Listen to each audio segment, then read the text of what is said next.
সম্মানিত দর্শক এবং শ্রোতাবৃন্দ, আমি ডক্টর আবুল কাশেম মোহাম্মদ মাহবুবুল্লাহ যশোরী বাংলাদেশি সেবা পার্টির পক্ষ থেকে আপনাদের সকলকে জানাই আসসালামু আলাইকুম ওয়া রাহমাতুল্লাহ।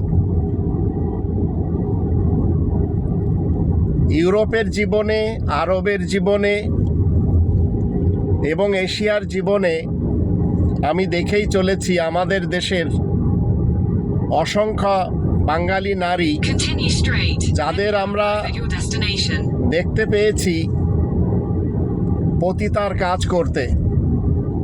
দেশ থেকে তারা ঠিকই আসে হালাল কামাই করার জন্য, কিন্তু হারামের ছড়াছড়িতে তারা ভেসে যায়।